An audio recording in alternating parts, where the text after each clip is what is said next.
Hello everyone, আজিৰ এই ভিডিঅ'টোত তোমালোকক ৰিষ্টৰ সকলো ডিটেইলছ এডমিশ্যন আৰু কাউন্সেলিং প্ৰচেছবোৰ ক'ব আহিছোঁ।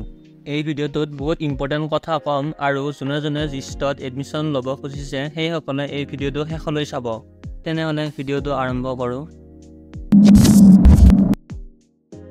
ৰিষ্টত বিটেকৰ কাৰণে 4টা ব্ৰাঞ্চ আছে। BTech in Biotechnology, BTech in Computer Science and Engineering, BTech in Electronic and Communication আৰু BTech in Information Technology। মই স্ক্ৰীনত যোৱাবাৰৰ অফিচিয়েল BTech এডমিশ্যনৰ নটিফিকেশ্যনখন দেখুৱাইছোঁ। ওকে, ইয়াতেও তোমালোকে CEE কাউন্সেলিঙৰ দৰে 7খন ষ্টেট ইঞ্জিনিয়াৰিং কলেজত যেনেকুৱা পদ্ধতিত এডমিশ্যন হয় ইয়াতেও তেনেকুৱা দৰে হয়।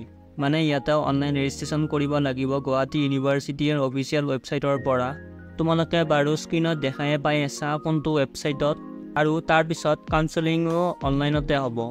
যোৱাবাৰ অনলাইন কাউন্সেলিঙৰ ডেট আছিল 13 জুলাই, এইবাৰো ডেটটো ইয়াৰ ওচৰে পাজৰে থাকিব। তোমালোক গুৱাহাটী ইউনিভাৰ্চিটিৰ ৱেবছাইটটোত আপডেটেড থাকিবা। আৰু মই ৰিষ্টৰ এইবাৰৰ এক্সপেক্টেড কাট অফবোৰ কৈ দিছোঁ অল কেটেগৰীৰ কাৰণে। For general 1600 to 1800 every branch পাই যাব। For EWS 1700 to 1900লৈ, for OBC 1700ৰ পৰা 1900লৈ, for SC 2200ৰ পৰা 3200লৈ, for ST Plains 3200ৰ পৰা 4600লৈ, আৰু for ST Hills 4000ৰ পৰা 5600লৈ এভৰি ব্ৰাঞ্চ পাই যাব। আৰু যদি তোমালোকক এছামৰ 7খন ষ্টেট ইঞ্জিনিয়াৰিং কলেজৰ অল কেটেগৰীৰে কমপ্লিট ভিডিঅ' লাগে তেনেহ'লে মোৰ এই ভিডিঅ'টো চাই ল'বা।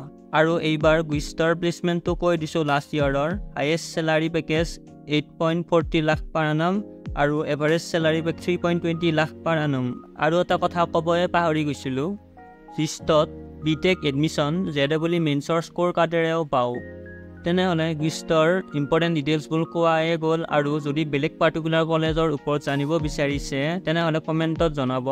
আৰু যদি এই ভিডিঅ'টো ভাল পালে তেনেহ'লে ভিডিঅ'টো লাইক কৰিব, ছাবস্ক্ৰাইব কৰিব আৰু শ্বেয়াৰ কৰি দিব।